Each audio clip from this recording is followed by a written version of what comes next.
クライミングの競技ということになります。そして、ここからエキシビジョンプログラムも行われるということで、まだまだ盛りだくさんがこの最終日、デイ4、ぜひ皆さん一緒に盛り上がっていきましょう。この福岡県飯塚市から世界最高峰のスポーツクライミングを一緒に届けてまいりましょう。この後パラクライミングファイナルが行われます。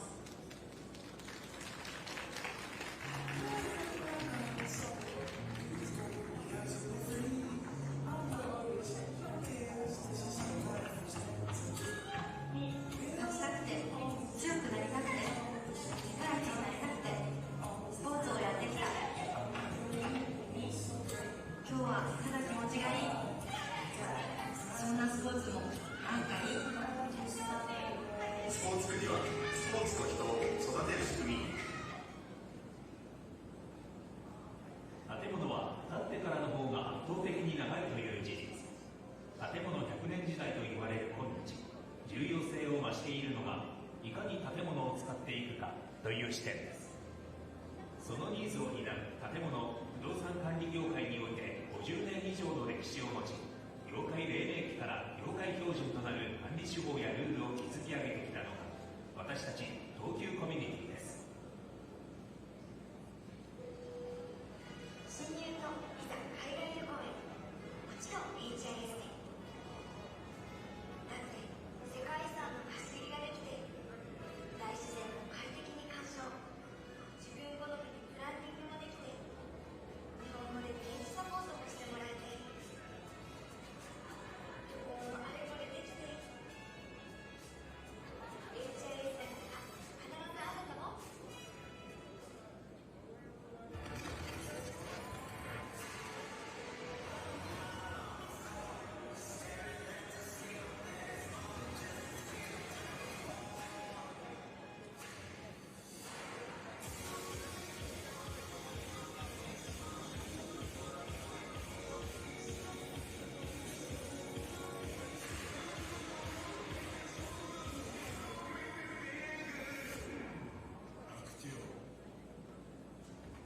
私たちは今、デジタルの力でアスリート、ファンと企業をつなぎ、福岡のスポーツ環境を活発にする取り組みにチャレンジしています。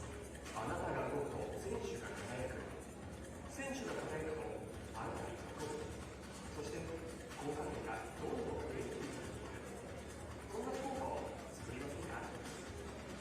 進もう未来へ、福岡スポーツ。そこは歴史的なが共存する街。かつて炭鉱の街として栄えた文化は今も生き続き、現代の豊かさとともに生き続けています。そんな意味からふるさと納税返礼品は、伝統の技に新しい発想が詰まった一品ばかり。あなたも一ついかがですか。ふるさと納税はいいですか。スポーツは子供を育み、栄光を育み、仲間を育み、そして感動をもたらす。あの時、ウイルスを前にスポーツは活動を失い、アスリートは目標を奪われた。ワンペース、人と動物と自然環境、この健全な環境があってこそスポーツができる。スポーツの力を感じて、福岡から広げよう。ワンペース。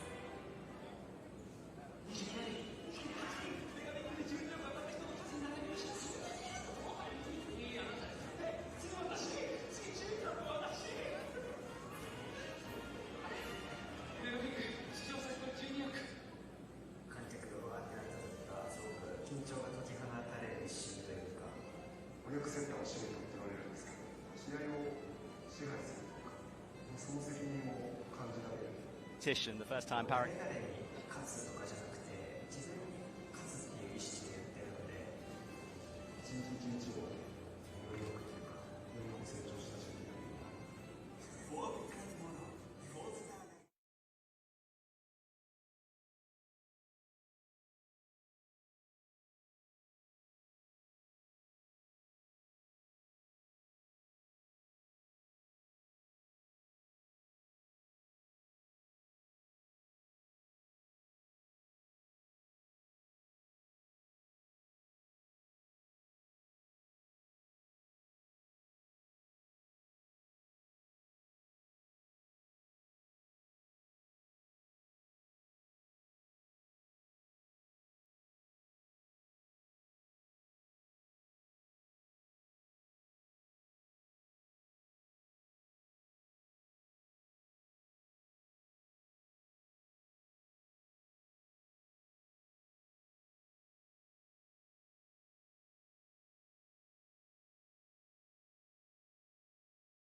た話だと、昨日よりもちょっとセンターのね、カムが変わったというふうにね、伺ってますので、選手たちもまたね、今日は一つ見直して、いろんなイメージを作り直してという形で4番目のようです。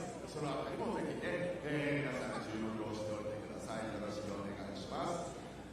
さあ、それではね、ちょっと僕も皆さんね、顔見せないけれども失礼ですからね、ちょっと顔見せましょうか。はい、というわけで皆さん、改めましてよろしくお願いいたします。ここで紹介していきたいと思います。さあ、この大会、先ほどお伝えしたようにね、いろんな新技術が盛り込まれています。今までのスポーツクライミングの大会とは私が言ってるのは、じーっとね、見たい、そういう方ももちろんいらっしゃると思いますが、昨日ね、このチームフードセンター、IOC の国際のチームフードセンターの方もおっしゃってましたが、皆さん、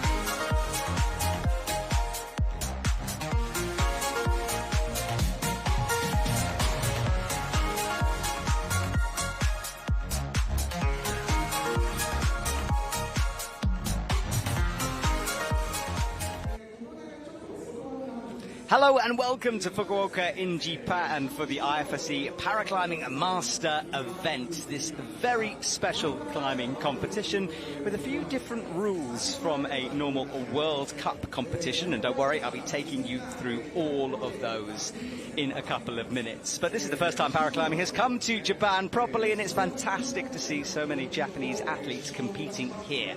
Now, those who are watching will be aware that there's a Laval World Cup going on right now in France. So these are some of the invited athletes, and although we have a big Japanese squad, we also have a representative from USA and India competing as well.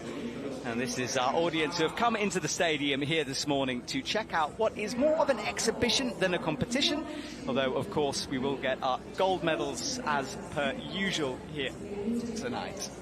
And it is going to be a really interesting event, this one, and we can see our two routes, one on the left, one on the right, and both routes have different difficulties and the athletes split between them. So it's going to be absolutely fascinating to find out how that works.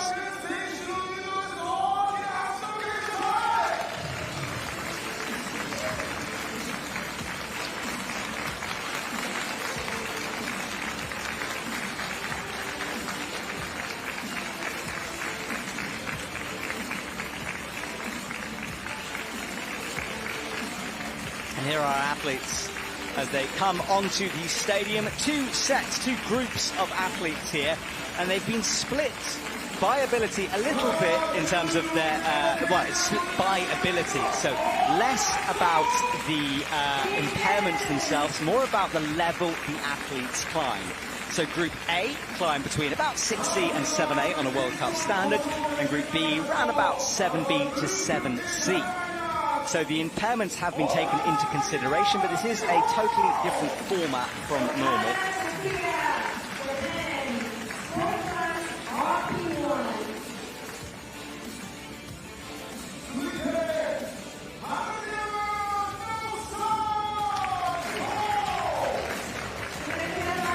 And as our Japanese athletes wave to the crowd, it really is fantastic that so many have come here from all over the country and also from various different disciplines here.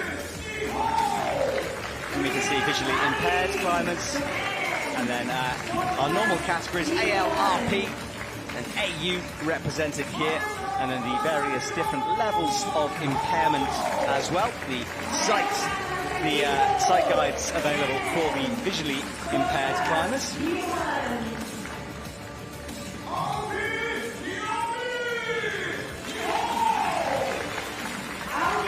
As they are introduced to our crowd, and this is always a lovely moment in any paraclimbing competition where we get to celebrate with the athletes who have got to this stage. There was no qualification for the finals. Instead of a qualification, there was a working session where the athletes got to practice for about 15 minutes on the wall. So they obviously tried to flash the route, on sight the routes. If they fell off, they got another opportunity to try again to practice various sections. So they do have some knowledge of what's ahead of them coming into this competition. It should be a very interesting format here, different from a normal World Cup, of course. There is our athlete from India in the AU2 category. Next to him, the USA representative, Deva Ramireddy, who is waiting in the middle of the auditorium. And if you're watching this on Japanese TV, then we will have a special, what's it been called again, another exhibition event taking place after this on our boulder wall and the paraclimbing wall, where members of the public will also be trying some of the routes from the athletes. That's to come after all, after this. And hello if you're joining us from Europe, lovely to see you. And hopefully you will enjoy this real spectacle of climbing here this morning, coming up to 10 a.m. Japanese time in Fukuoka.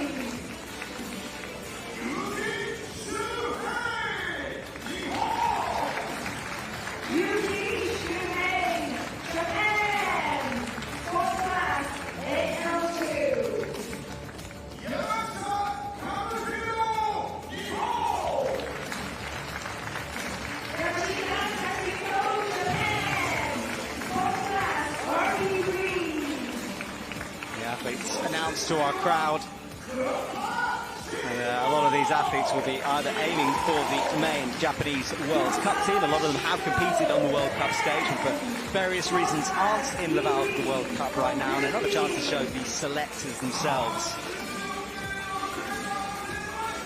exactly why they should be in the World Cup team. Coaches, of course, watching on intently for this competition to see who will walk away with the medals from this comp. Okay, so the athletes will leave the stage. They'll return to the warm-up area behind the wall. Some of them taking one last opportunity just to check out the routes. But do remember, as I said earlier on, they had a chance to practice these during the working session that took place yesterday before the boulder competition. Well, if you're just joining us, my name is Matt Groom. I'll be your commentator for today, taking you through all of the action. It's going to be so interesting watching these categories compete against each other, and these are the starting lists. Group A entirely made up of Japanese athletes 1 to 7. Mika, down at the bottom, will climb last. Takiwa will climb first of all.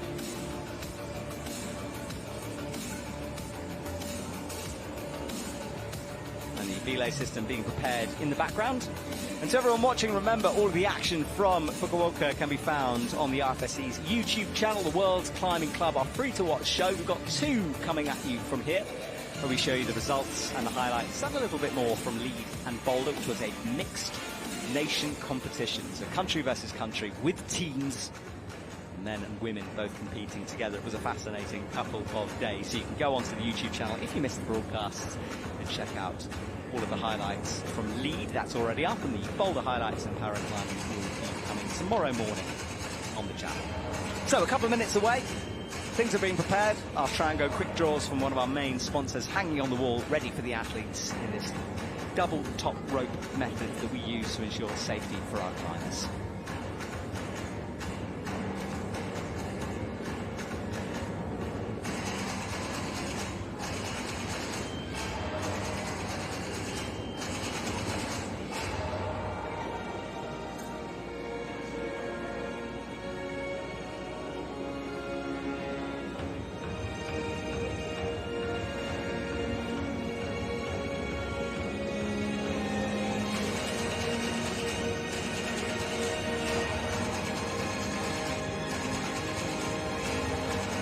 The lead route setter here today, and he was chatting to him earlier on, and he was talking about how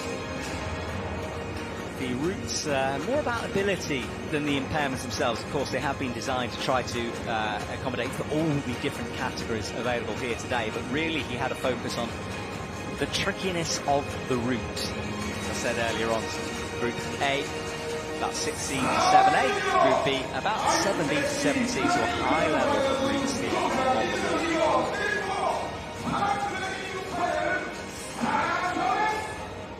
The IFSC Grand Finals Fukuoka 2025, Day 4. Track climbing Master Fukuoka is about to start now.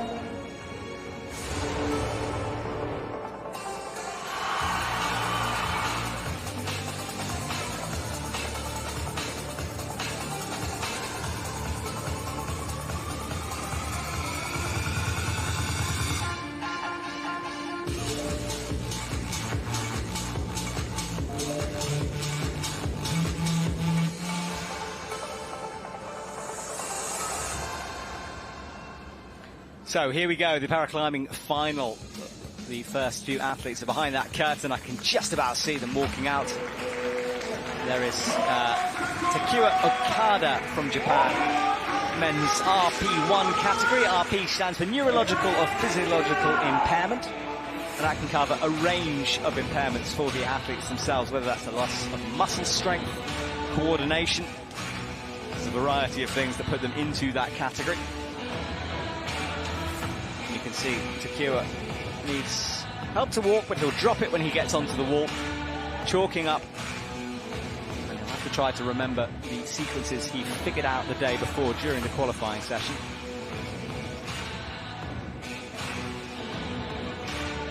Six minutes on the clock on this slightly shorter than normal lead wall, about 13 meters tall, but some very steep sections through here, 45 degrees through the most overhanging part.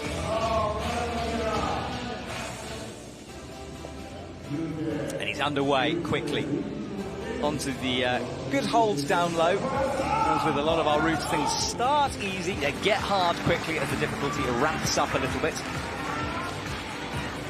You can see the points starting to tick over. Each hole is worth a numerical score, the 0.5 for an attempt to the next hole. You get the full point for controlling the holes you're currently on.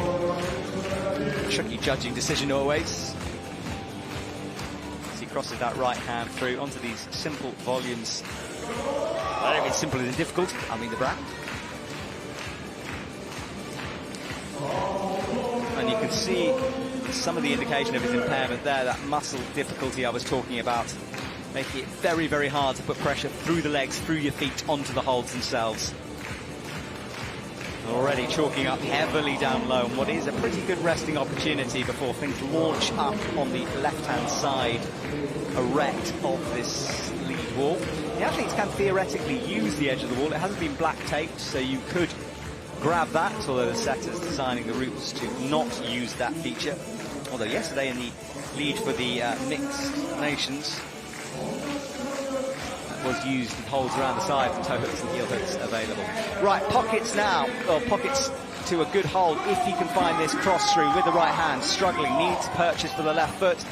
Getting a little tangled in the rope as he does find that good right hand, and then needs to unwind all the way left towards the big pocket that beckons either underneath him or a little bit further if you make the stretch towards the edge of the orange volume. And he's really struggling with this sequence, as you can see here. Trying to plant that right foot in order to swap hands now, but ideally I think you'd want the right hand on that black hole, but then you'd have to make a pretty difficult move off what is perhaps a 2 or 3 finger pocket on the left hand side of that yellow hold. Stuck on 21 at the moment. Struggles as he does try to make that move through, and Takeo will fall being a factor, and he will go and join the holding area for the athletes where they wait and see the others climb.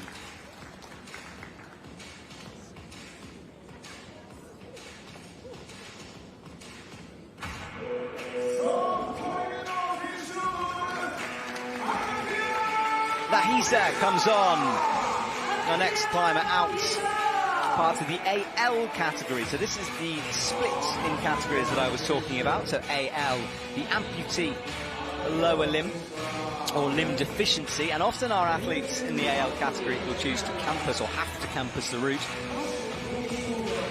Let's see exactly how he takes this on here.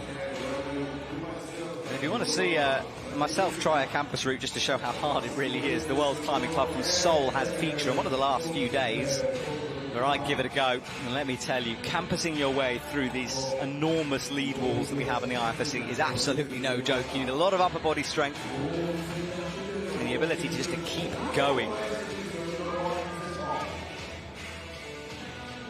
With a liquid chalk on here. Liquid chalk, if you don't know, is a method of chalking the hands where you apply the liquid, dries into a chalky substance on your hands, and that just allows a little bit more friction.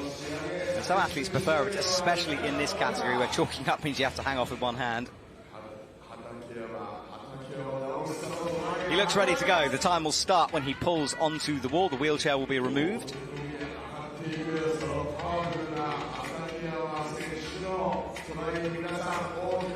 He takes a very, very deep breath here, gives a nod, and off he goes. So into this campus section, and pure power right from the get-go here as he starts to find the sequences on what are good holds, but slopers to come here, and it's some pretty big moves early on for this category, but he's quickly through it.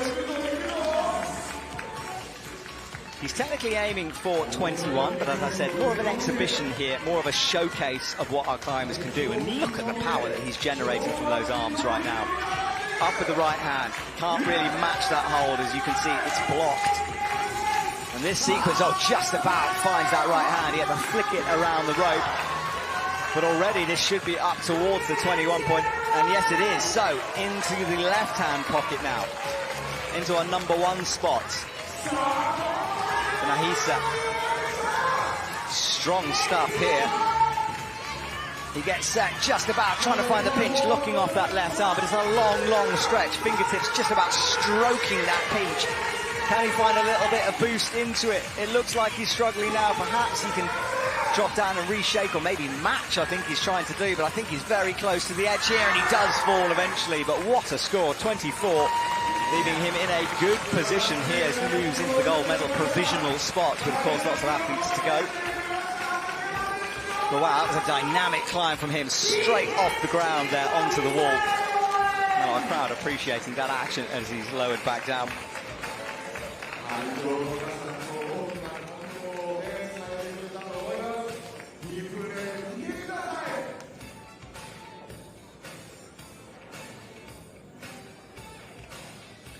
Crowd applauding, enjoying watching this, and it's really good to see this paraclimbing competition taking place in Japan. We'd like to come back here for World Cups in the future, and there's an awful lot of interest in the para-athletes here in Japan. That was the fall eventually. You could see his thinking. He was trying to drop back down in order to shake out, but look at the pump on those arms. A little bit of a scratch as well. The athlete sacrificing skin and blood to our wall here in order to try to get onto the podium. Just discussing the routes with his coach, who's sitting next to him. A little bit of a war wound there. All right, well, this is the result. So 24 plus leads the way over 21. 4 or so points in this.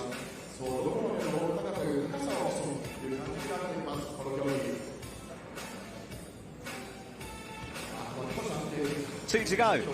2 done, 5 remaining on Route A, and we'll go through the whole of Route A before switching our attention over to Route B. And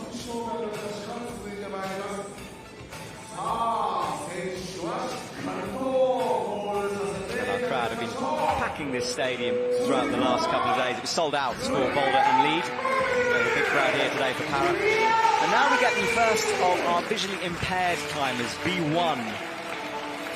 Is on the stage.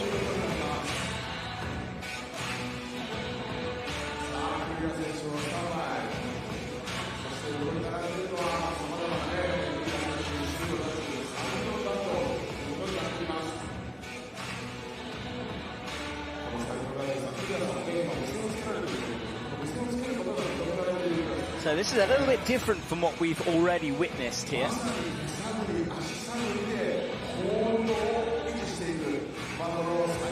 There's a sight guide who will help the athletes to climb the wall. They both read the route, they both talked it through, they have of course practiced it yesterday, but a sight guide's job is absolutely vital in these competitions. And they use use a variety of systems here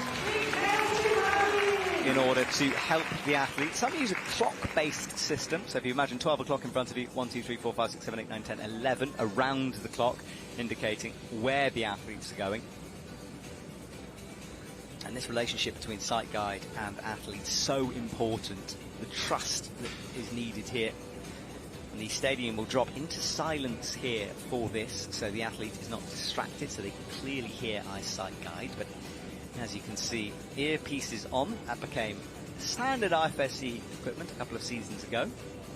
We used to have a sort of a mixed system where some athletes would be shouted at from the sight guide on the ground with sort of a loudspeaker system. That's now been changed. Of course, we do occasionally see equipment malfunctions going on. Sometimes those radios will be a little bit awkward, but the technology getting better and better to represent how good our athletes are.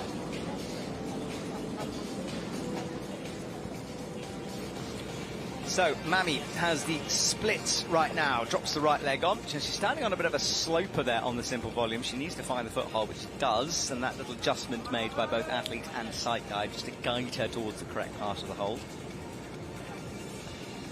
Big drop knee in position here, and she'll look to kick that right foot high onto the yellow volume. She crosses through into what is a good hold, and this is the moment where she will just shake out a little bit.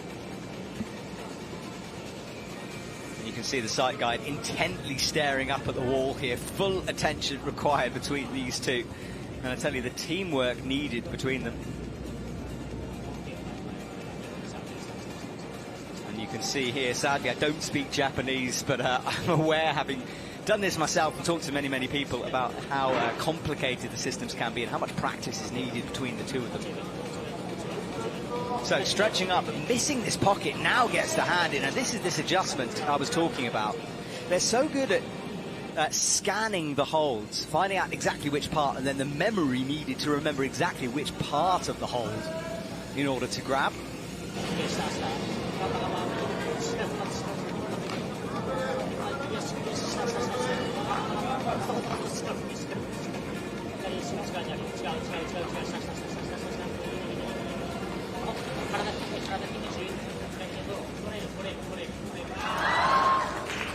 So a fall there as she comes back down to the ground, and a little gasp from the audience there as she returns.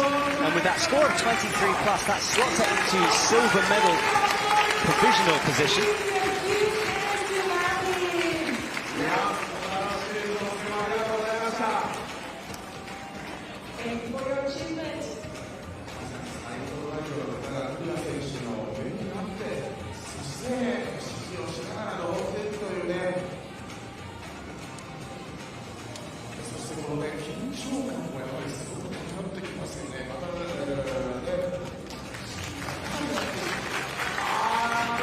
Well, that was a strong performance. She dropped it on the pockets. Let's see how she did it again. This was the scan of the hold I was talking about. She knew where it was with the pocket, and then look at that accuracy to find the left foot. Also, very much liking the popcorn chalk bag there. That's excellent. I want one of those in my life. And then the fall eventually, just not managing to lock off enough or keep the energy through that system, and she'll return back to her fellow athletes. So 3 done.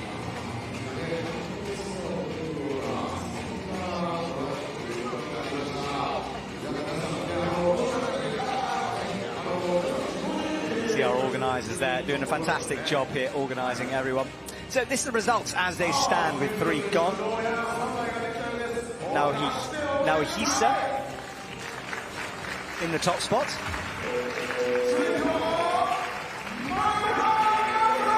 And the next athlete, another B1 athlete, but from the men's side of things come out. We're sort of continuing this team-style mixed-gender format here. And if you are just joining us, one last reminder, actually I'll keep reminding you through, this is more of an exhibition. The athletes will work to the route during qualifying, trying to figure out how to climb it, and they're split in ability in terms of their maximum grade.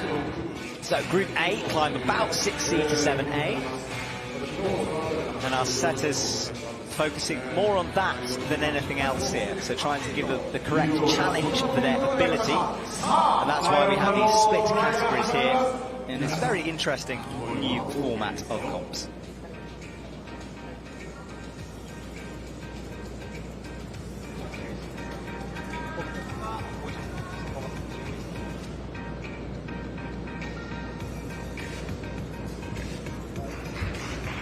So here we go. They're showing the first couple of holds are allowed, and from then on it's up to them to try to figure the rest out. And you may think the athletes are climbing slowly, but trust me, the amount of lock-off ability these guys have and pure endurance to stay on the wall as long as they can it's just unbelievable to behold. And it's hard. I know when you watch at home, you think, oh, how difficult can this be? The holds look good. Trust me, go and try this at your local climbing wall. Put a blindfold on.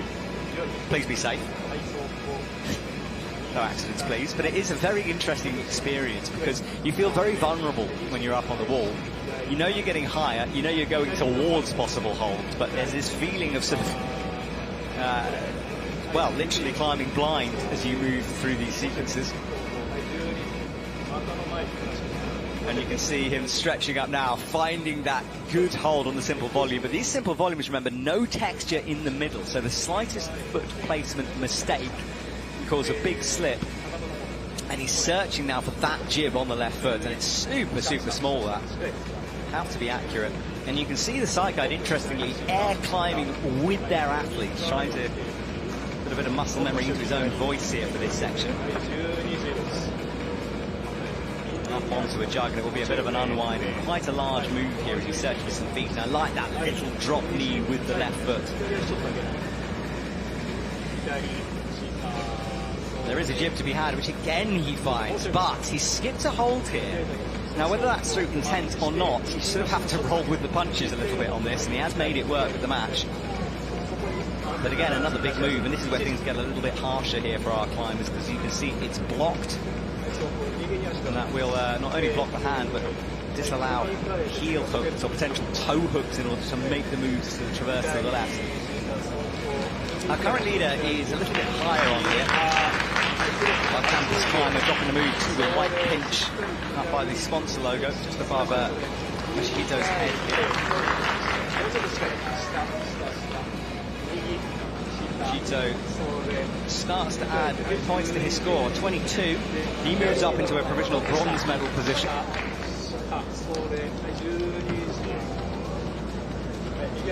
And I love this split screen between the side guide and the rule setter. Both, of course, equally important. And often we give medals for both sets of people on the stage right now, which is well deserved, I think, because it really is a skill to do this. At the last World Champs, we had Alana Yip, one of our able-bodied climbers, calling the moves for Chad from Canada. Of course, the sight guide has got to really know their athletes inside out in terms of how they climb, the styles they use. He has moved up into the #1 position with 28 now, so quite a long way above the 24 plus that was our current leader. Finds that right foot, but you can see from the angle he's been pushed at 45 degrees through this section. And 30 points now on the board for him. And he hasn't got a left foot yet, choosing to smear. I wonder if this could be a bit of a mistake. That left foot, although in an awkward position, he's got to do a foot match here. Because there's a bolt cover, but you can't really stand on that thing. It's pure no-tex, and he's struggling for the first time. Somehow drops down and saves it with those two hands. Eventually goes. But what a fight for him, just below the head wall. 31 plus, an enormous score to set the tone for the upper climbers. What a performance there. Let's watch a replay of the action down low.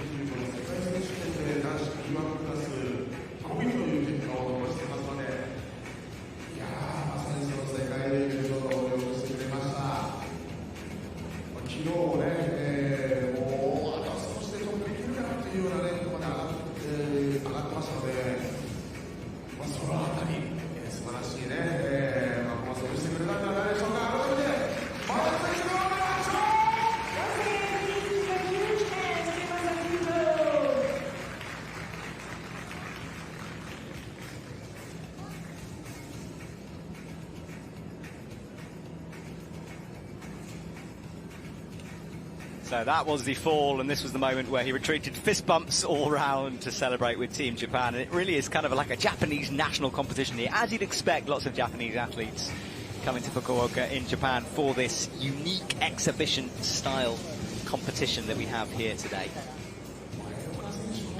So that's our top 4 as things stand, the spread from 21 up to 31 plus. And you can see the different categories from AL, B, AU, RP. Okay, next climber out, another visually impaired climber in the B1 category. Hiromi Aoki comes out. Part of B1. Yeah, B1, 2 and 3, indicating the different levels of visual impairment. Some of our athletes can see shapes, vague things on the wall. Some can see absolutely nothing at all. And that's why we separate them with those B categories.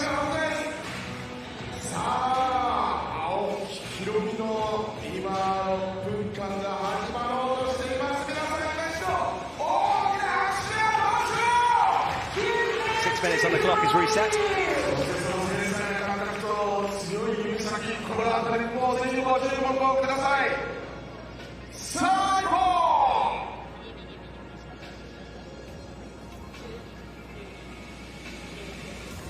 And this is a very tough start for our visually impaired climbers. Smears to be had only, no jibs or volumes on that opening sequence, and that really can make things pretty challenging.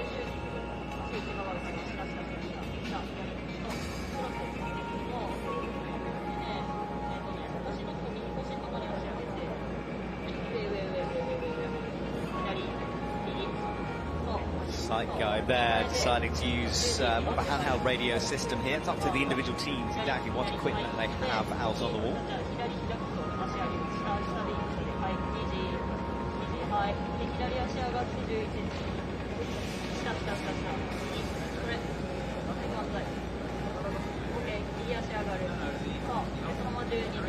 Hello to everyone who's joining us throughout the world. By the way, if you are just joining us, we're in Fukuoka. This is not a World Cup. This is an exhibition event. The World Cup is free to watch on YouTube. We had one last night.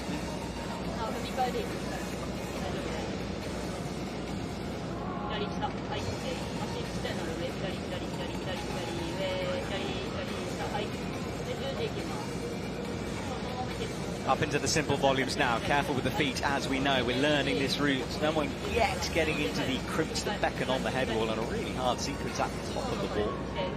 We managed to see that.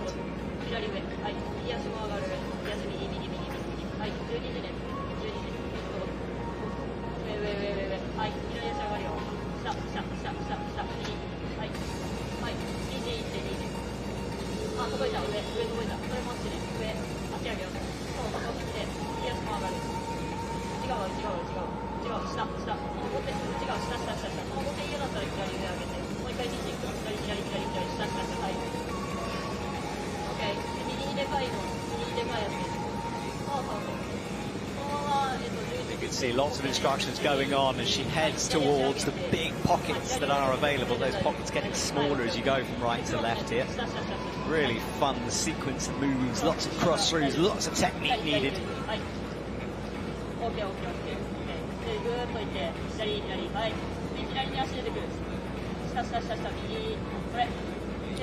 Listen to that communication.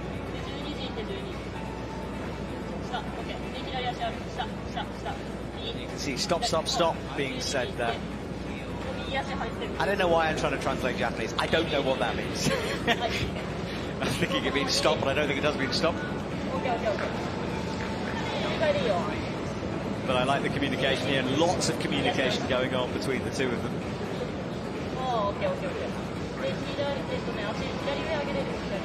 Yes, for a moment there I thought I was a Japanese native speaker as I tried to translate the route setting, the side guides. Apologies.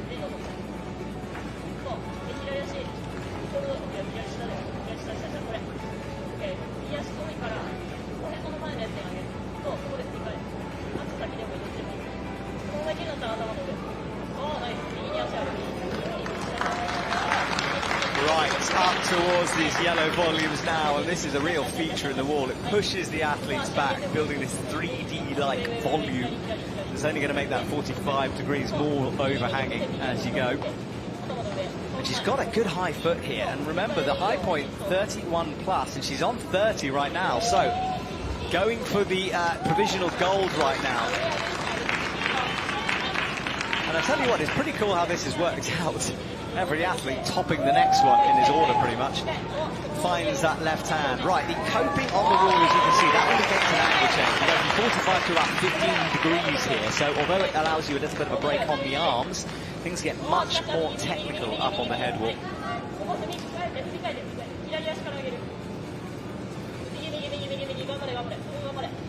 And I've been told by the lovely lady sitting next to me that what he's saying now is left, left, left, which makes sense.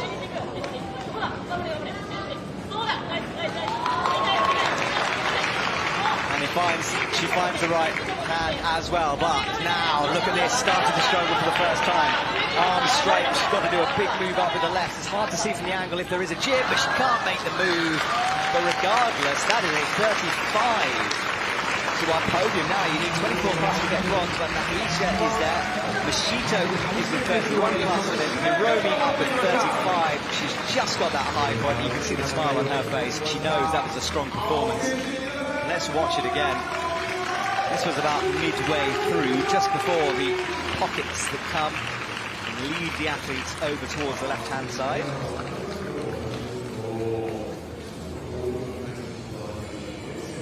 Big pinch to be had here. You could even have big enough hands fully pinched that, but it does also work as more of a sort of a side pull scenario. So 2 to go for Group A. Before we'll turn our attention to Group B, over on the right-hand side of the wall.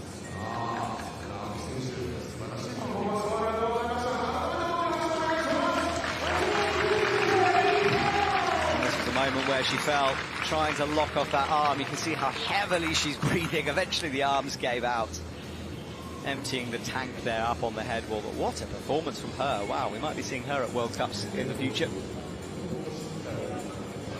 As I said, and we talk about this a lot, the Japanese team with real depth to their squad. So for the selectors watching, this is a great moment in order to pick the absolute cream of the crop from the World Cup in Laval and this exhibition event. And we've seen this throughout the able-bodied competition as well, a chance to just prove to the coaches and the selectors that you belong on the biggest of stages. Okay, Junchi comes out on B2, so slightly different impairment for him. We'll be able to see perhaps a little bit more.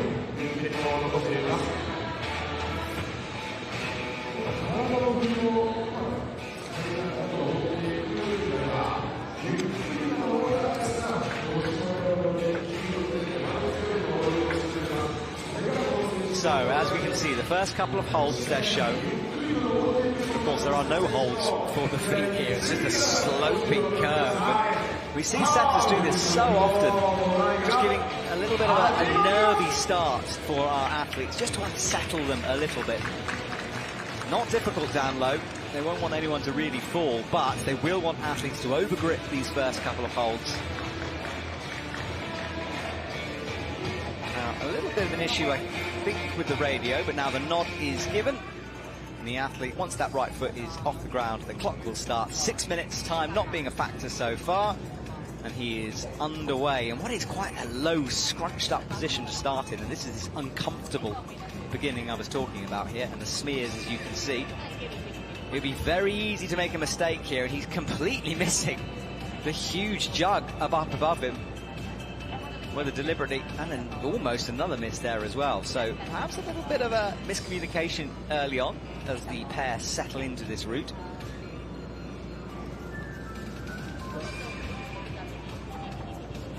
You can see Fukuoka One Health, one of our sponsors. We are part. This facility is in a big park with lots of sport going on.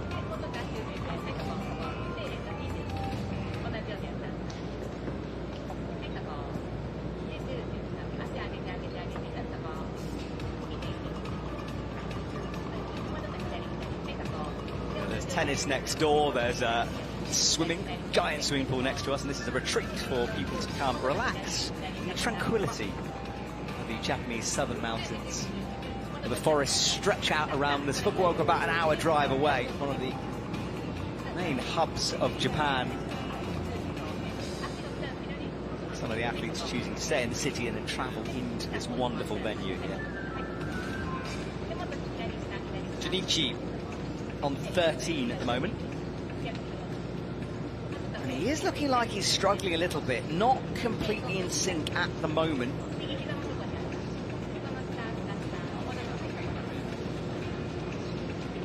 Constant instructions going on from our sight guide down on the ground.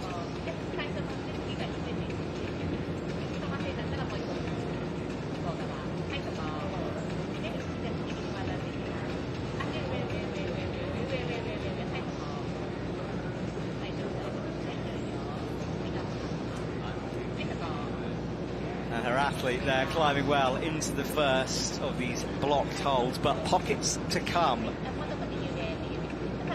And I'm pretty sure that each one of these pockets has a slightly different depth to it. And of course, the way the setters have put them on the wall and rotated them, especially on that orange volume, changes the way they feel, changes the depth of those pockets.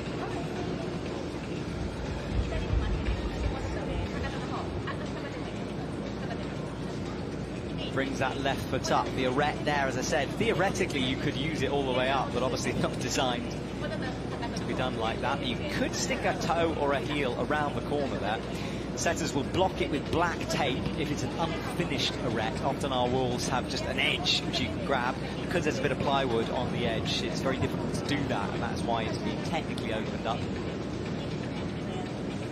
And a good position to rest here, but quickly through, and again missing that right pinch, but now finding it, which I think is smart, is matching where his left hand is. Would have been a very hard move for him to pull off here.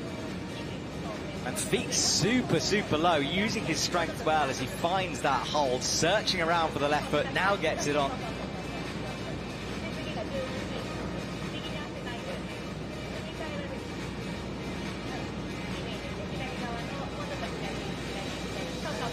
He finds that left, but it's not the best hold to stand on here. It's more of a blocker for the other one, but I love this drop knee that we've seen a few times here. Knee turned down to the ground, allowing the edge of your climbing shoe to bite in.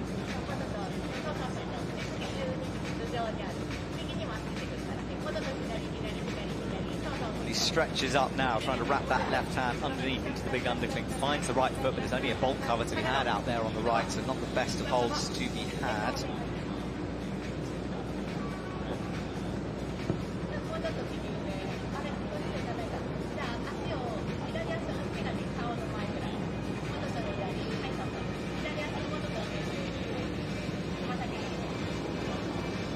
Minute 52 on the clock. Not being a feature so far, but having it in the back of the line. Shinichi finds the jib. There it is. Good work. Turns that right foot in and makes a very awkward foot match, but it's worked for him. 31 his score now, so he moves up to provisional bronze onto our podium. Not guaranteed a medal yet.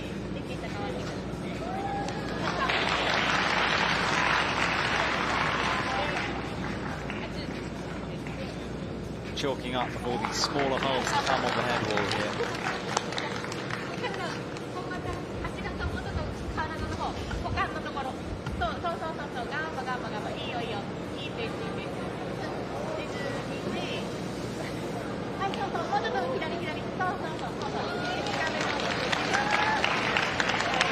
Right, foot match again, and this is the high point, and it's a very awkward left-hand hold this. It's just really a pinch on no texture for the palm. And the feet disappear as well. There's a big smear having to come up, but this is our new high point. 36 is the score. Locking off that right crimp, and a bit of a relief as he manages to dig those fingers into the crimp. But the right foot is going to be hard here. You've got to trust the smear. And trust me, if you can't see up on that head wall, it's a very scary feeling move this. And look at the height as he stretches up to the left hand. Makes the adjustment, creeps over to the right, trying to search for something, but this is a huge move. You've got to come all the way around the volume to the right where there is a white hold, and then I think it's going to be a pop for the top.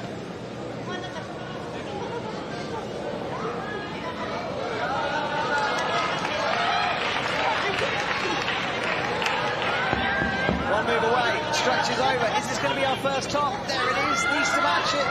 Yes, there we go. So that is a top the maximum score. So guaranteed at least a silver medal here.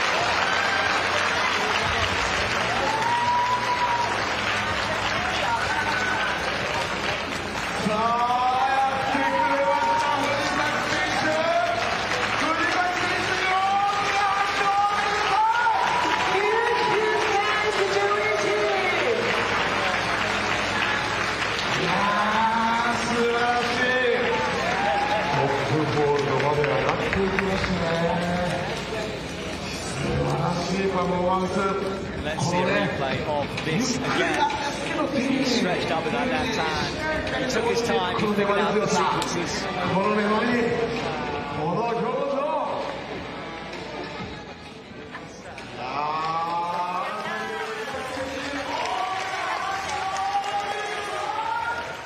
Let's see this on the head wall. Super impressive as he crossed through.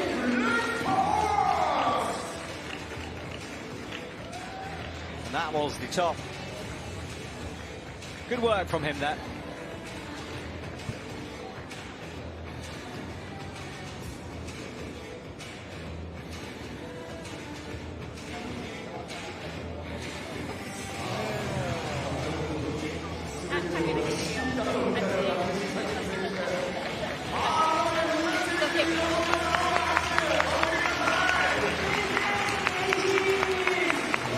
Right, I have a very special guest with me in the commentary box from the team, from Team USA, Zoe Yi joining me. Zoe, you were competing in the able-bodied competition. First of all, tell me a little bit about the event overall. How was it for you?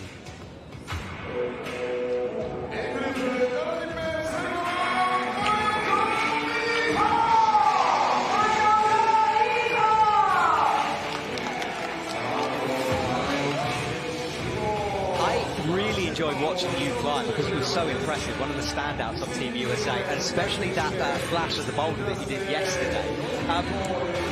A lot of athletes choosing not to do this event, some choosing to do it. For you, what's the appeal of coming to something like this? Why did you come? Sorry, yes. So why did you choose to come to Japan to compete here today? Like, what do you gain from it?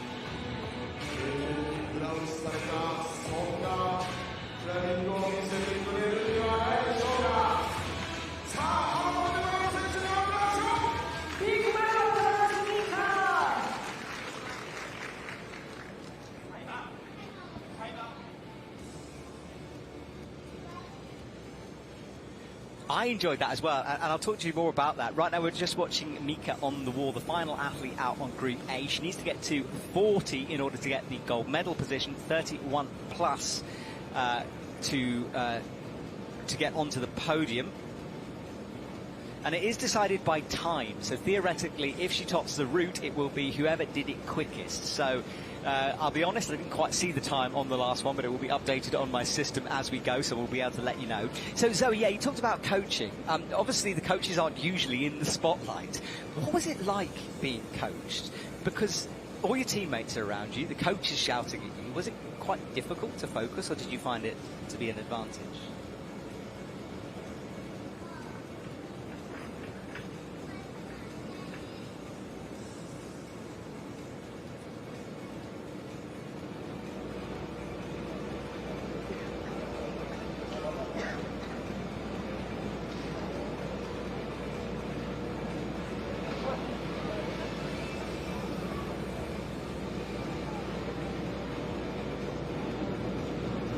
Yeah, well, that's it, isn't it? Because, you know, coaching advice is all very well and good as long as it's the right kind of advice. So it's good to hear that you were given the right kind of advice. And Zoe, we're watching the paraclimbing sort of exhibition here. I know you have a member of Team USA competing, Deva, later on. Paraclimbing events, I mean, you know how hard it is to climb on this wall anyway. What these guys do is so spectacular, isn't it? Exactly. All right. Well, Zoe, listen, I'll let you get back to it because I know I'm sure you're going to enjoy watching for the audience. But thank you so much for joining me here today. And honestly, it was an absolute pleasure watching you climb. And I know maybe not the result Team USA would have wanted, but your performance was incredible. And I look forward to seeing you on the World Cup stage next year.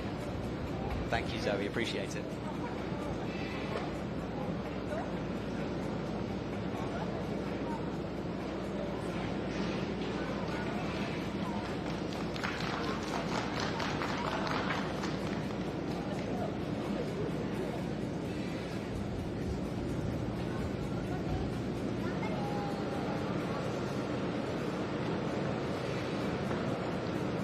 All right, so approaching the hairball now with 3 minutes 31 on the clock and 33 on the scoreboard here.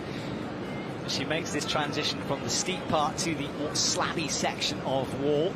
Reaching up with the left hand, bringing the right foot through, and she moves, I think, Yes, into silver medal position, so 37. Can we see another top? And we will remember it is down to time, and to me, she's climbed much, much faster than Junicia, who came before. So this could be our gold medal winning position here. There's 3 minutes on the clock, which is way ahead of our previous athlete. So let's see if she can keep that drive going. Doesn't want to rest too long at this point, of course. And she will be aware of this time factor, but it might not matter because she does fall just below the top. 39, just one below the 40, and that means that nominal will go to Junicia. She will get a silver medal each, and then Hironi third with the bronze. Great performance from them.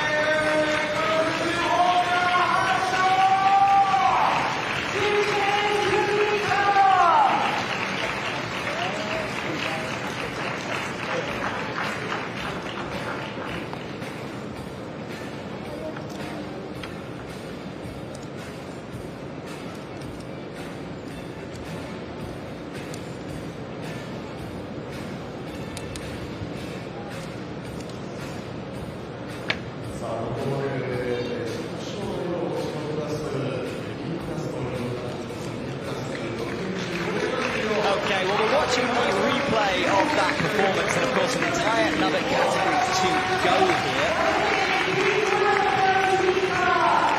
Oh, and I've been told, by the way, that the top wasn't the top because he ran out of time, but I think according to my score he has still got the top spot. So although the score downgraded a little bit, it hasn't affected the podium. On my results anyway, unless things get updated through an appeal later on, but currently that is the gold medal. Okay, well, we reset here. Route A is gone, Route B to come up, so I'll have a little pause here and we'll return with our next couple of athletes come out onto the stage.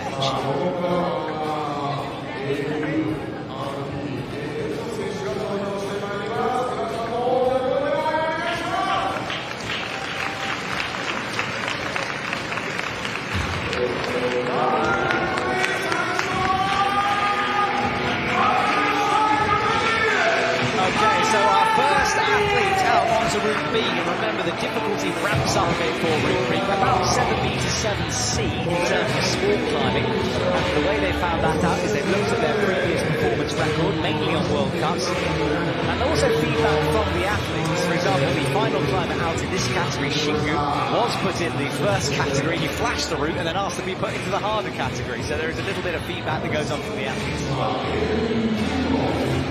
Shankar on from India. I know his teammate Madikandon will be probably keeping an eye on this from the bow where he's competing. Sankadeep part of the AU2 category. An AU is the amputee upper limb or a limb impairment. And you can see that on his right hand here. And a jump start. I haven't spotted that from my route read. That's a brutal beginning from the setters. Similar sketchy start to the one on the left, which has a slabby no-foot beginning. It's a jumping for the paraclimber, that's cool to see. Right, wrapping that left arm around the volumes, and you can see that impairment in action now. He is having the ability to use the wrist. The finger's not in action. Some athletes choosing to take that step up, others not to. It's up to their personal preference and what they're used to climbing. A kind of move like this where he's got to press that arm up is very, very difficult to do. Wrapping the stuff just about finds that left. He'll be happy to hit the jibs with the left hand here. And a big stretch and a reach. This is a very, very different style of route from the one we've just witnessed. That the athletes in with some quite big holes. This one is brutal right off the deck. And he's having to skip up with no feet here. Hits the left hand on the edge of the wall. There's a bit of a corner here, as you can see. You're kind of compressing yourself between the sections. Very positive climbing from him as he locks in the heel and tries to wrap that right arm on. Oh, a little bump with the right as well. What a wonderful piece of setting here from Christoph and the rest of the team. Really interesting setting. But this is going to be another huge move. Can he get a left foot in play? I think he's got to try to oppose this movement. He's looking up at it. What does he do? He goes for the high foot in a stretch. And remember, the athletes have worked this move, so over the foot slip, that's going to require some energy to hold that body in. And again, the foot goes, and he can't hold it that time. One pop may be savable, two is more and more difficult as it saps his energy. And he's down with an 18 on the scoreboard, so we'll have to wait and see where that stands. 6 more athletes to go, of course, and let's have a little look at the replay down below. Wasn't the cleanest in terms of footwork through this sequence, or through any of the sequences. He made up for it in brute strength and arm power here, and I think this is the moment where he started to lose those feet, so hopefully we can see a replay of this.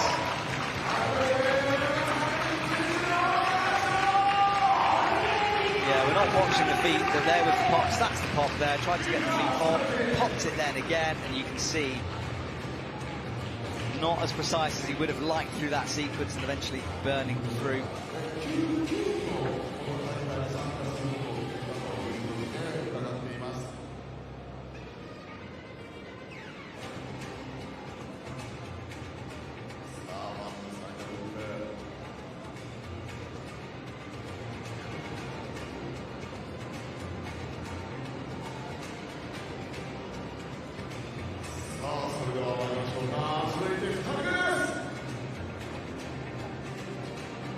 Okay, next athlete out will be from the USA. Deva comes onto the screen. RP3. So a different category. We'll just see RP is the neurological or physiological impairment.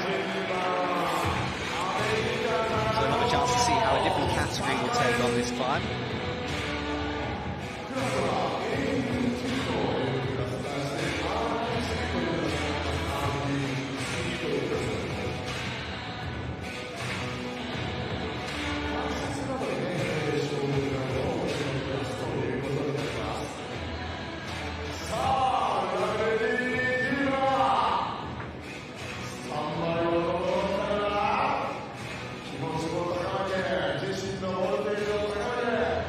So next up, Deva.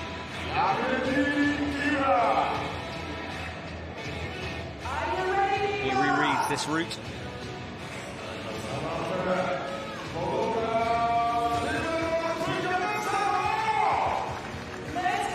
So neurological or physiological impairment can be a variety of things affecting usually the muscles in the body. You can see a little bit of a shake there, and it can be a variety of things, either caused at birth or from an accident.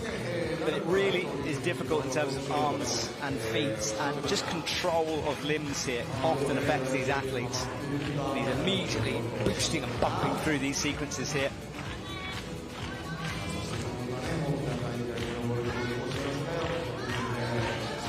Undercling with the right hand.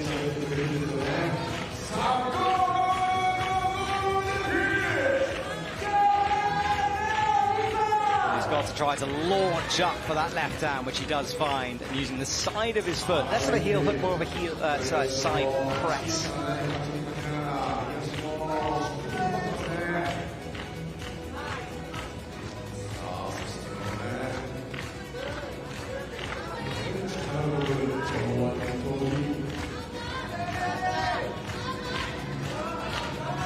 Team India moving into the #1 spot. Yes, falling on 18 on my score.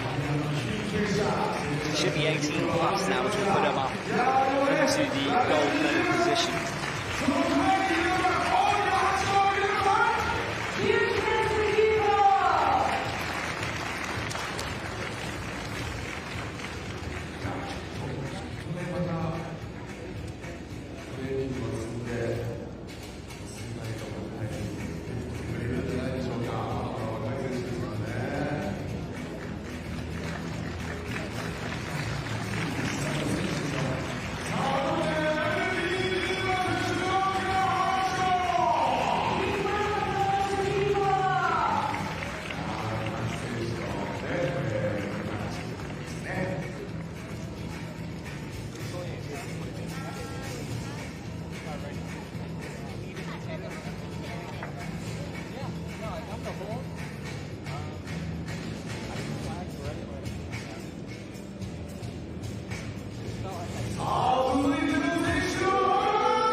So next up, Kaigo Takahata comes out on AL2 category.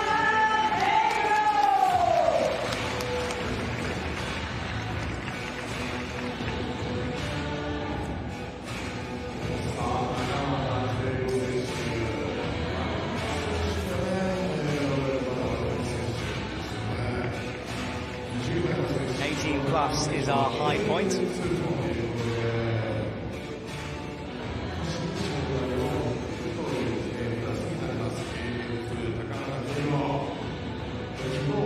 This route proving to be pretty tricky for all our athletes. Remember, a big step up in terms of the difficulty of that route.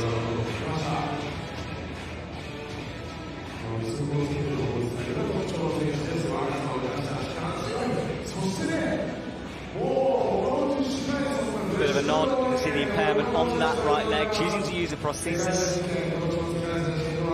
Climbing shoe that are specially made, and there's an awful lot of engineering that goes into one of these prosthetics.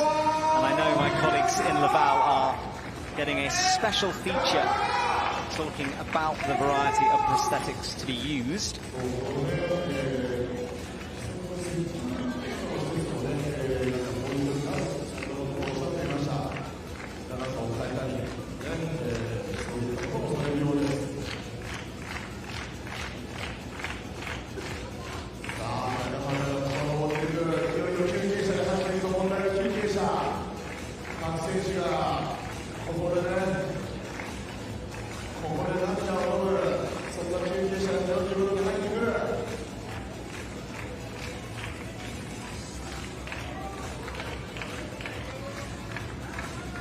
All right, Kaigo stretching up with the right leg. Very positive stuff here.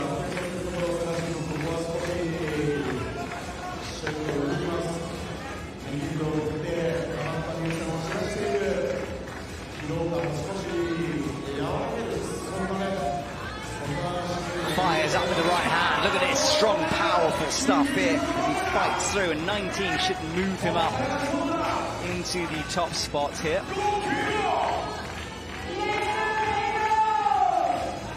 Back and forth with the legs. And you can see no bend in that prosthetic, so it's really quite awkward. He's having to fight against the impairment as well. These are the challenges that our athletes have to do.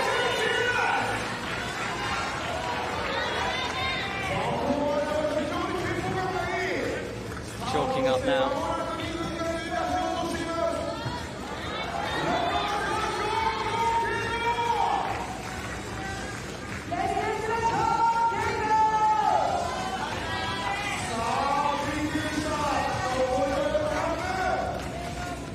Right, we're about to bring a special guest into the commentary box right now, and apologies, I think apparently we missed Zoe Yi's interview there.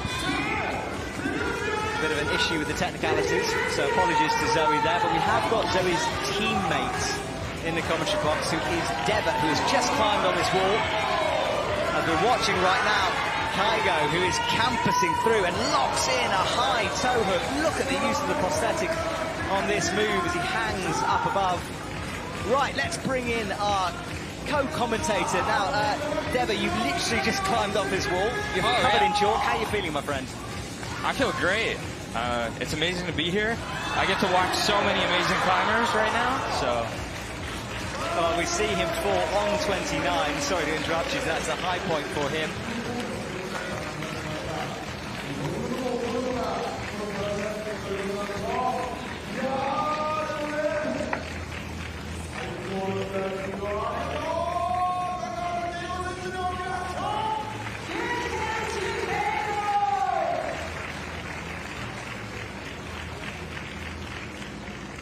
So, Deva, tell me a bit about this route. What kind of a challenge is it?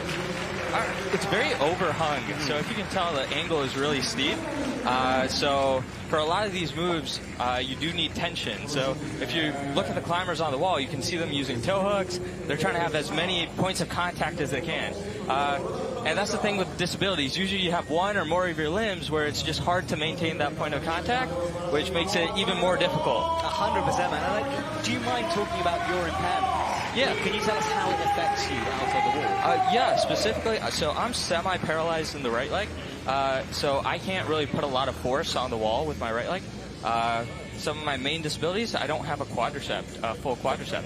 I actually had to have quad reconstruction surgery, and so they moved my TFL and gracilis tendons from the side of my leg to augment my quadricep. Yeah, I have no idea about anatomy, but you're describing it. So basically it's shifting a muscle in your leg to a different muscle in your Exactly. Unbelievable. So obviously that must affect how you put pressure through and what you can stand. Yep. And because of their tendons, they're not as strong as like an actual quadricep. So it's enough to help me get around, walk, but when it comes to running or putting a lot of force or even squatting, those are a lot more difficult. I can imagine. So with the steepness of the wall, you're being pushed backwards all the time. I can totally understand how the impairment would affect you. All right, well, can you stay with me for a little bit here as we talk it through? So tell me about these opening moves. And we saw some athletes kind of dynoing through the beginning. It's a tricky start to this route. Yeah, the opening move is really interesting. If you have a right leg disability, it's like you got to just use your left leg here, and you kind of got to move through it pretty quickly. I'm fortunate, I'm pretty lanky, so I was able to get through the start fairly quickly. But if you're shorter, like the climber right there, you do got to jump for it a little bit. Yeah, it's a bit of a pop, but it's a classic thing, isn't it? Route setters unsettling the athletes down low. Okay, well, he moves now through these first sequences. Nobuhiro looking for 29 on the score for our current leader. Our top three needs to be about 18 in order to get through. And Deborah, obviously we've got lots of different athletes competing for different categories here. It's based on ability on this route more than anything. So tell me, the difficulty of this route, it does seem to be pretty hard out there. Yeah, you got to move your body. You got to find those points of contact. You can see him moving his legs around, trying to find the most optimal positions. And some of these moves, they are pretty dynamic. You're stretched out here. So yeah, we are. We see a variety of methods. Sometimes really slowly trying to lock everything off other people.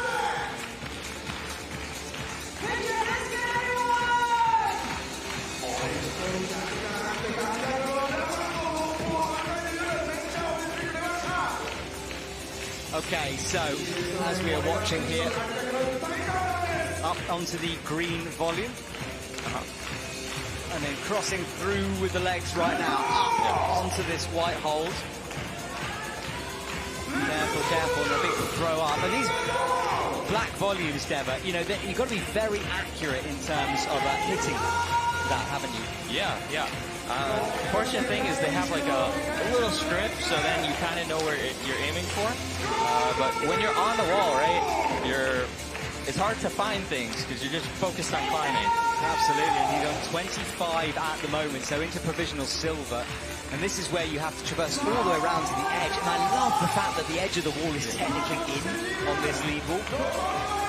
Yeah. And look at that, a great heel-toe jump. So the heel is pressing down, the toe is putting up, and you can cam and take quite a lot of pressure off the arms. Yeah. And the way this dude's approaching it is just very efficient. I think as we progress, you're going to see some climbers just kind of muscle through it.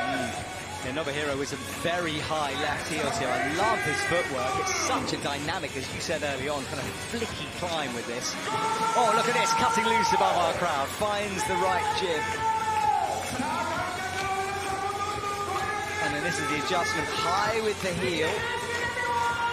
But I think that might just be a bit step too far, perhaps, with the foot, and he does fall. I think he was just so active with those feet, and I think maybe that one was a step too far.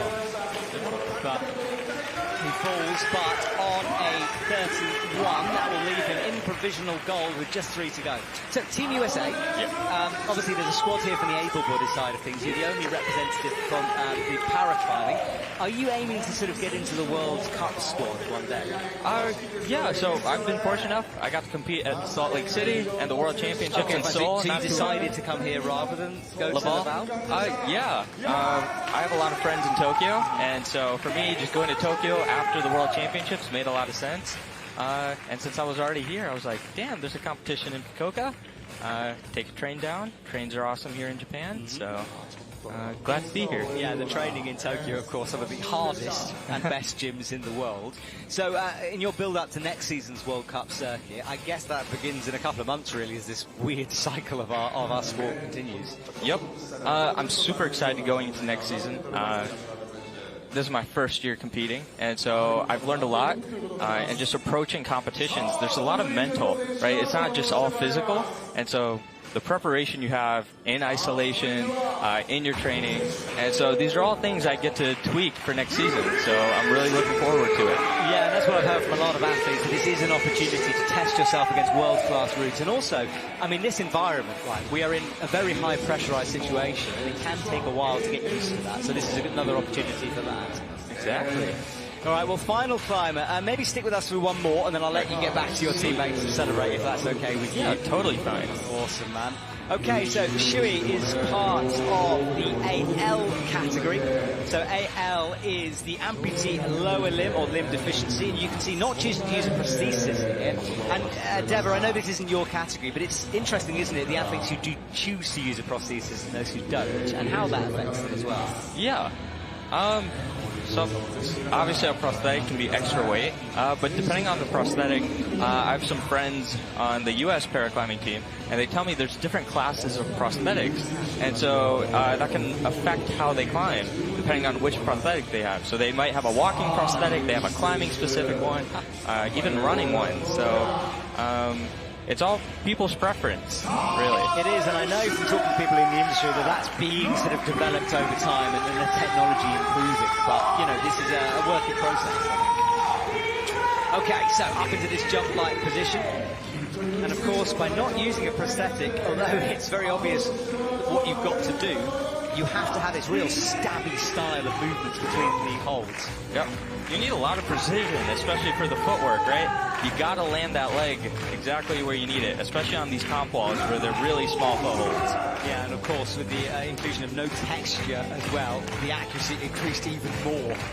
So huge respect not only to this climber but all paraclimbers for even being able to be here, represent their countries, and competing. And 100%, this is such a tough sport, and the level of ability is unbelievable. Now look at this. This is this high right foot. And the shoulder strength, because he's got to rock up on that foot and then make the next sequence of moves. So you can't really be trusting the feet too much here. And this is going to be another launch up to this good hold on the white volume. With these slopers, this kind of indicates a difficulty change here. This is tricky stuff. Just something to note, because the wall is so overhung, there really aren't that many great rest spots. So it does require a lot of stamina as well. Yeah, that's a good point, Deborah, exactly. And maybe the best rest coming up here. We've seen a heel-toe cam. Obviously, depending on the impairment, that is possible or not. He's choosing to move through that. Hits the right hand. And this is high point right now. Yeah. But huge respect, right? This is where you start feeling it, that pump. And the holds just get harder from here on out. Yeah, and you're in a very interesting position, hanging off that arete high above the crowd. And then you have to start to go towards the left-hand side of the wall now. Swinging through, planting the foot.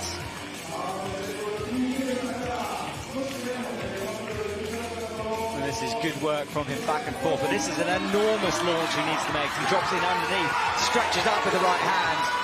Look at the physicality on display here. Falls on that, but that 39, 8 moves or so ahead of his nearest rival.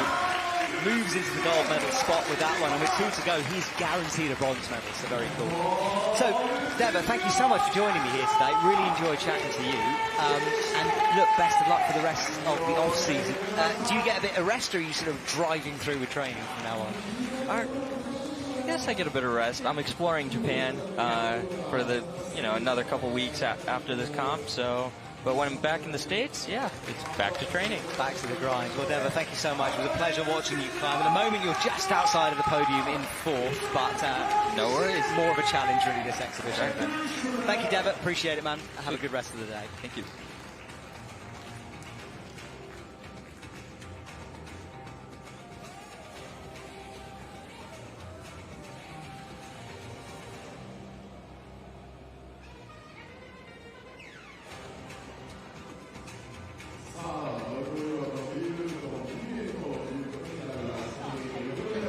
Right, well, with just 2 to go here, we're starting to work out what our podium will look like, and we have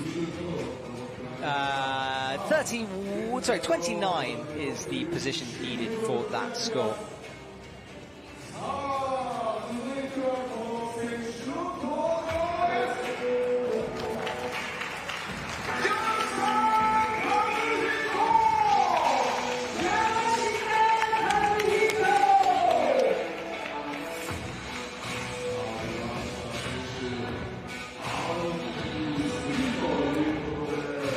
Okay, so next up, Kazuhiko comes from RP3. Second to last, penultimate athlete out here. Neurological or physiological impairment. So this is a similar category to Deba earlier on.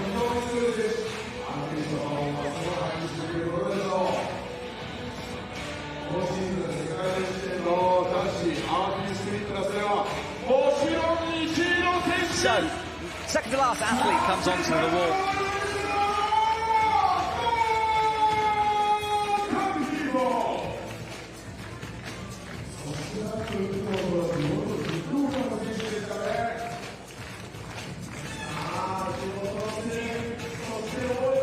Okay, so up into this starting position right now, crossing in underneath and wrapping that hand around the volume for him. Finds that left pinch and makes the match.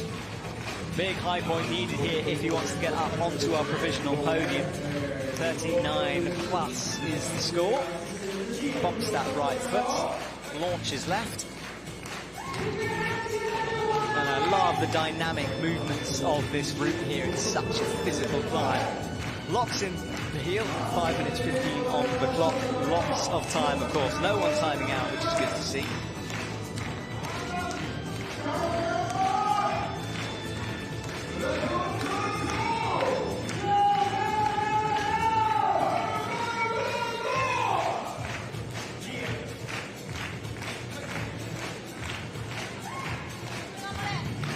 Great shot from the Japanese athletes and coaches who are watching their teammates climb here.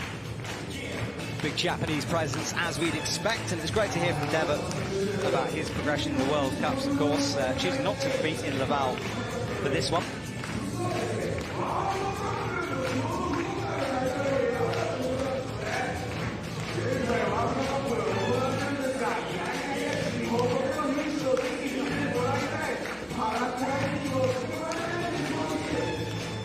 So big moves out towards the right-hand side, locks that off. Finds the right heel now.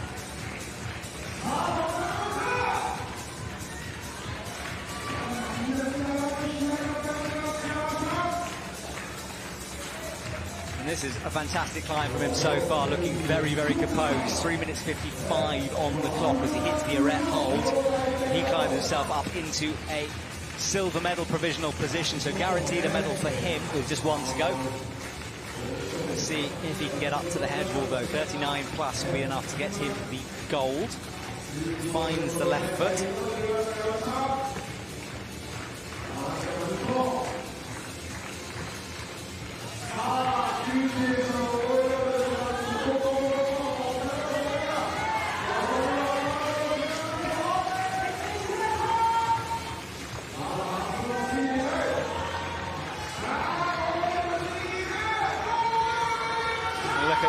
There, staring up, he is into the head wall now. 3 minutes 10, 41 is his score. So this is the gold medal as things stand with one to go.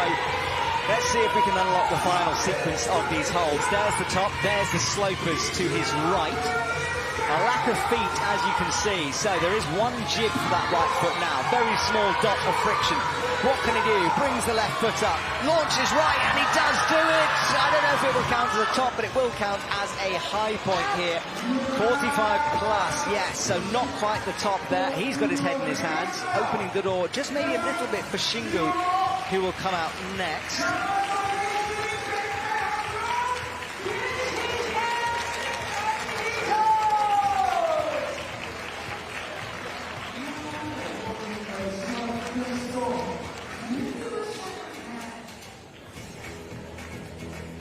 This was the run, and what a performance it was. There was never a moment where it looked in doubt for him. He was powerful where he needed to be, took the rests only when he had to. Very impressive climbing from him. This was the adjustments down low. And this was the crossover to the edge of the arete, which is one of the most spectacular parts of this route here. Now, our final athlete out will be an interesting one. We'll chat about him in a sec. We're just watching this last, that dot of friction. This was the move he dropped at the top. Right hand, yeah, just couldn't bring that left hand into match, so he gets the plus. So, our next and final athlete will be Shingo out for Japan. As he looks up, still disappointed, still talking to himself through those moves. You know, that maybe just let the door open for that gold medal go. One final climber in this exhibition paraclimbing master here in Fukuoka, Japan. And here he comes. Now this gentleman was put into the lower category. He's B3, so visual impairment. He flashed the easier route and was asked to put into the harder route. And he did well on that too in the working. So this man really could take the gold medal here today, or at least would have an eye on the podium. Of course, pressure can do an awful lot of things.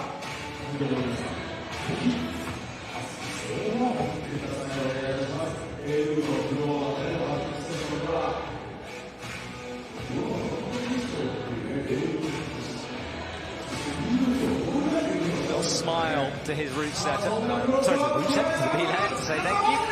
And let's see if he can pull out the same performance he did during the working session here. He was unstoppable during that morning group earlier on yesterday.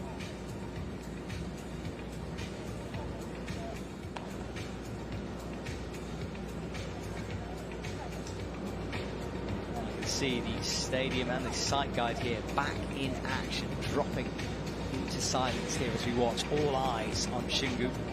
His 6 minutes on the clock. Plenty of time, of course, to get this done. But a whole different style of this changes. The athletes who came previously really had to be very physical. Shingo's going to have to just slow things down here a little bit. Shingo gets the right foot dropped under in this flag, now finds a high heel on the volume.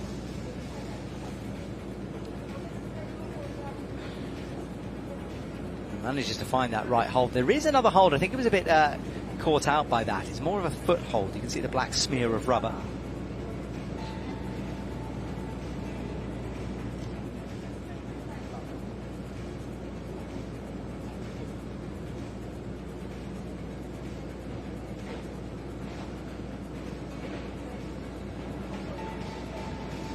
Focus from the side guide right now, calling all of the action here, but with such a complex and difficult route, her work is cut out for her here. It's very, very challenging. Searching around for the left foot, finds it eventually, and you just have to sort of eventually trust the hold, despite it feeling bad.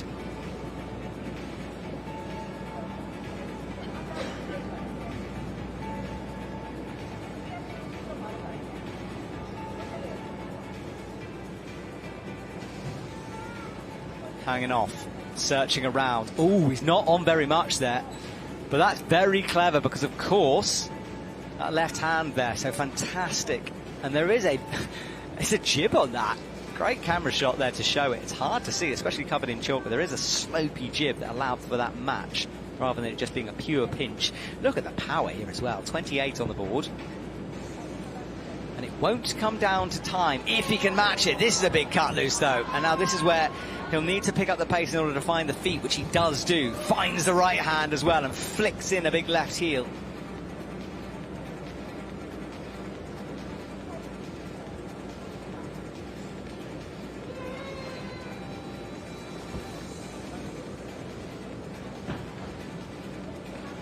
Standing around the corner, has that left hand locked in as well.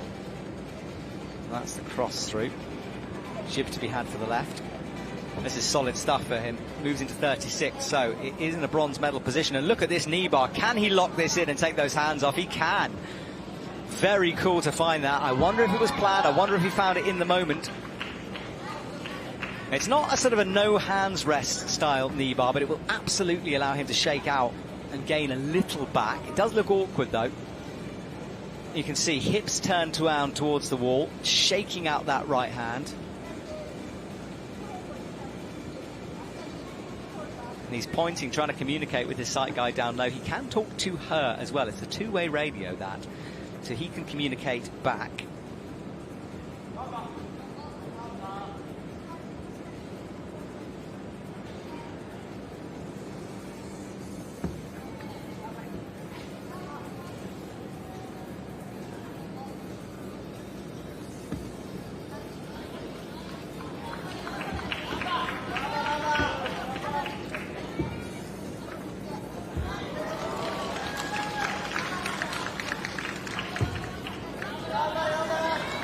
And look at this, finds the left foot onto the jib now. 40 on the board, 45 plus, of course, is right at the very top. Head wall, the crowd starts to cheer.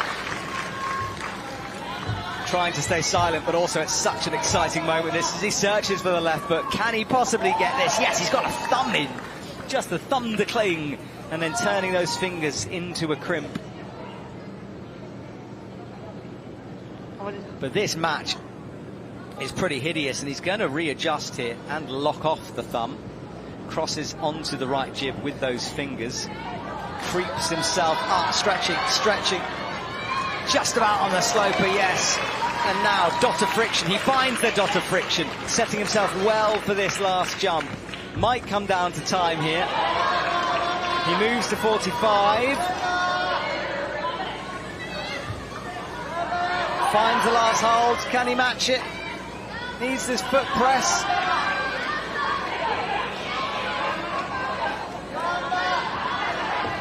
Working hard, he does do it, and that should be the gold medal for him.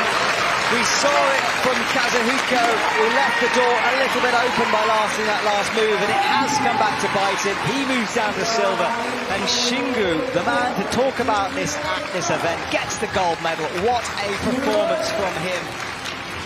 Brilliant stuff.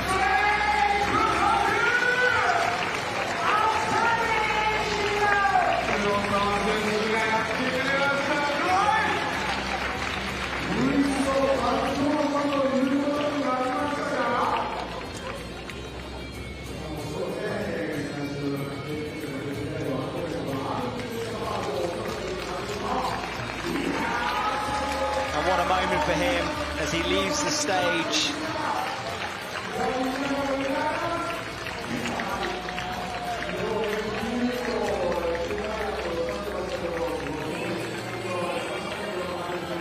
Let's see this, crimping hard, trying to find that next sequence, but the top was impressive for him. He had the swing, he held the swing, matching. And the Japanese athlete celebrating with him as he did manage to lock off that top hold. What a moment, smiling. And the official results come in, so Shingo takes the #1 spot with a top. He'd go with 45 plus after that, Shugi 39 plus from.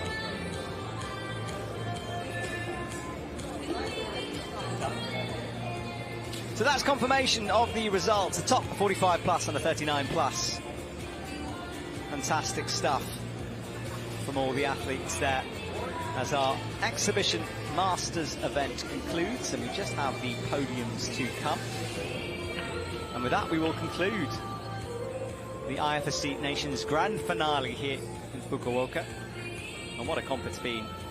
A team event mixed between the categories.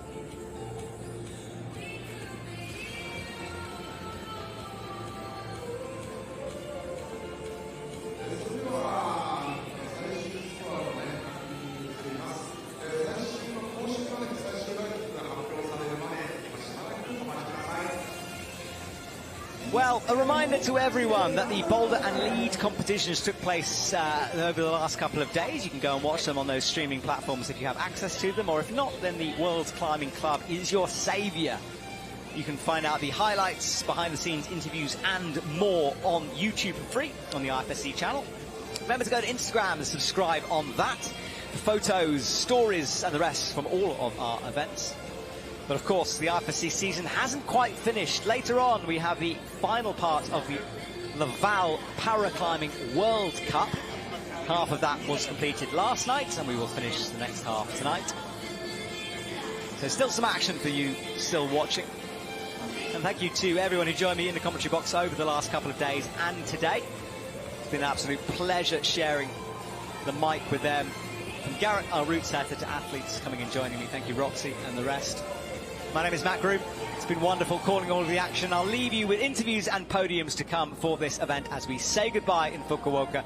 And thank you to all of the Japanese organisers who did such a fantastic job. The TV providing such wonderful shots of all the action throughout the last couple of days and making us feel welcome in Japan right now. I have my fingers crossed that we will be returning for World Cups in the future. Let's hope so.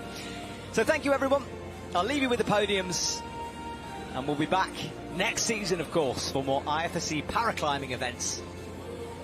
Goodbye, everyone.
さあ、それでは会場の皆さんお待たせいたしました。ウィナーズインタビューに移りたいと思います。まずはグループ A を見事優勝を飾られました藤崎純一選手です。おめでとうございます。さあ、藤崎選手、まずは今のお気持ちいかがでしょうか。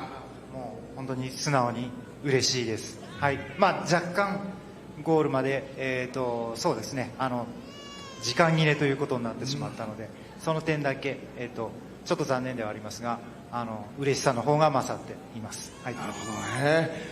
でももうね、トップホールドには本当にね、手が届いていたというところだったんですが、あの瞬間、いったっていう感覚はやはりありましたか。そうですね、ゴールの直前、昨日はちょっと苦労したところだったんですけれども、今日は、腕の疲労度だとか見て、これはいけるなというふうに思いました。はい。How do you feel right now? I'm honestly very excited. To the goal, time was very limited. And also, did you feel to get to the top? That was the question. My arms are a little bit tired, exhausted, but I'm so glad I got to the top.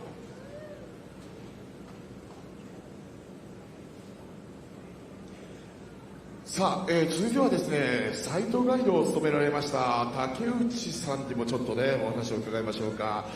竹内さんね、今回このね、藤崎選手の活躍、そしてこの、惜しくもといったところだったんですが、どんなふうに感じられてますか。もう私としてはもう満点です。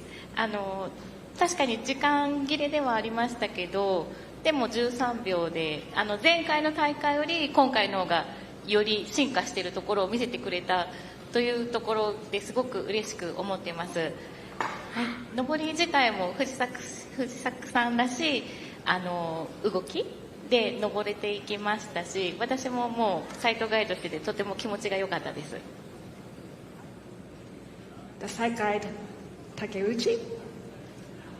So I think so the question was, so how did you feel? So he was almost got there.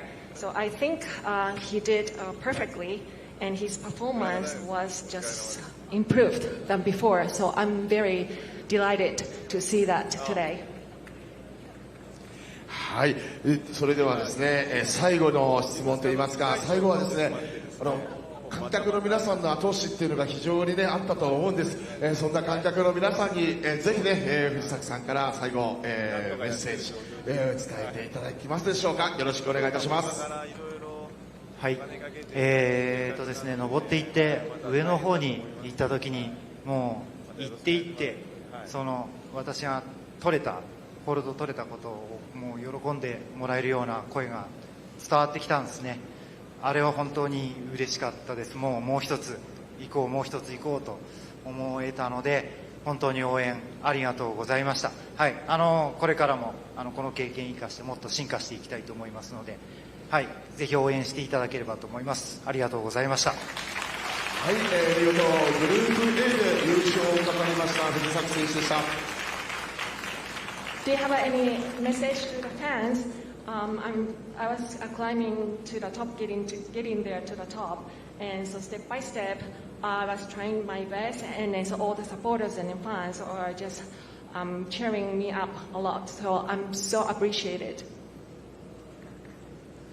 さあ、それでは続いてはグループ B で見事優勝を飾りました黒沢慎吾選手です。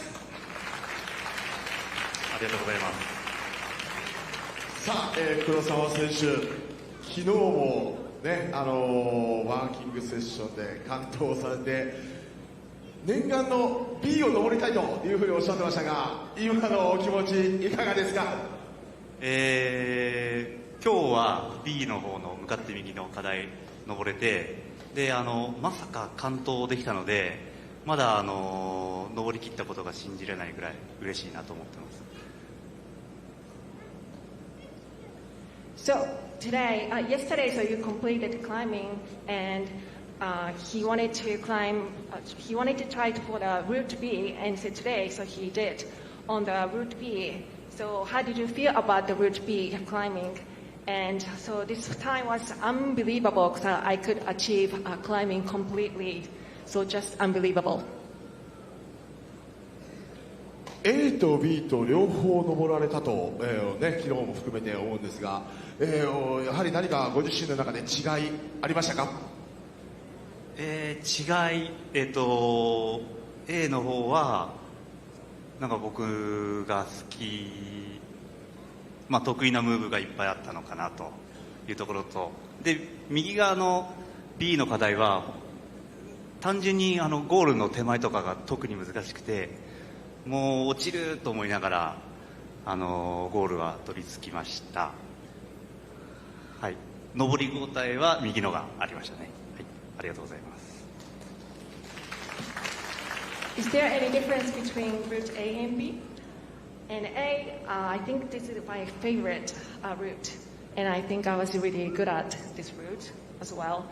And for the B route, before getting to the top, to the goal, so I think that was really hard to get there, and it was really challenging.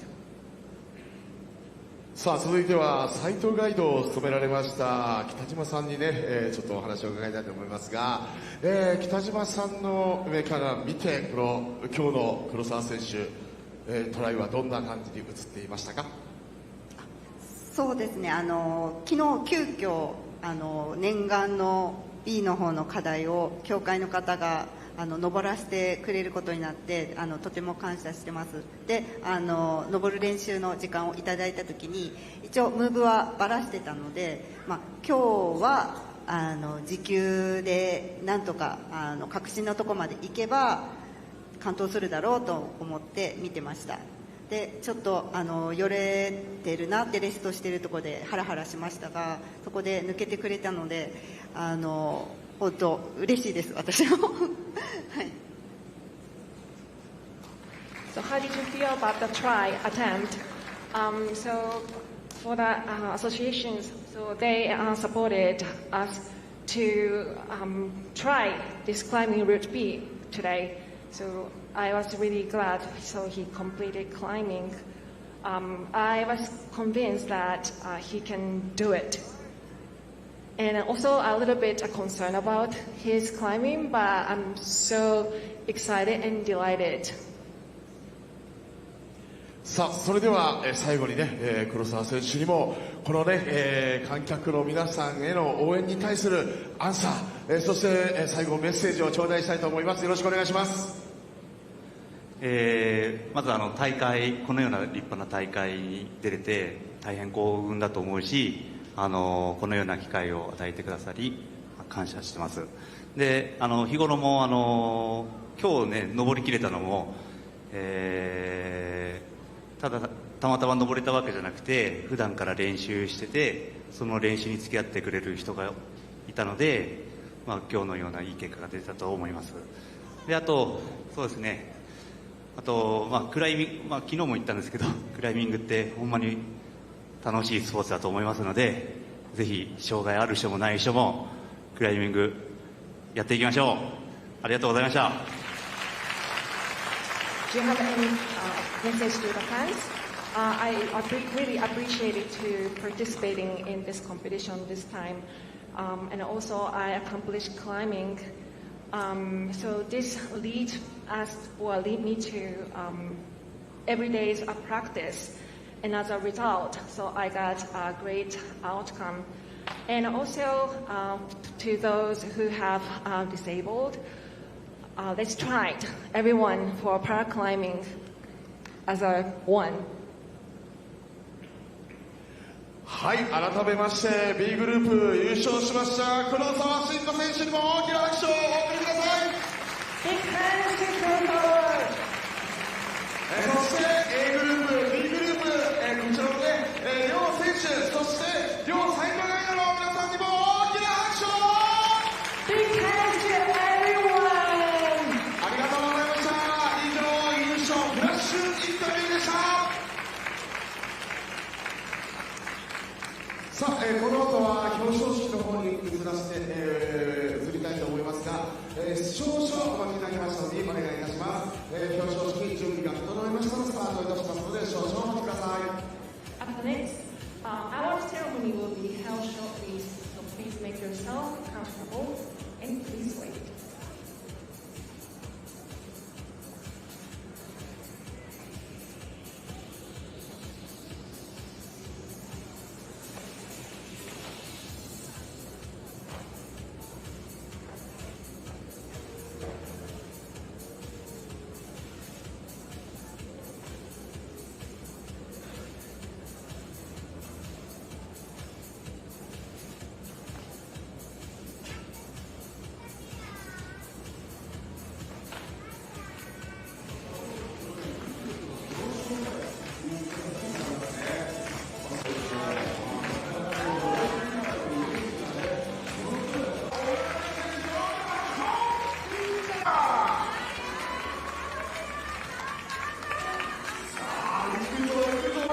そう見返でいいよ。1投目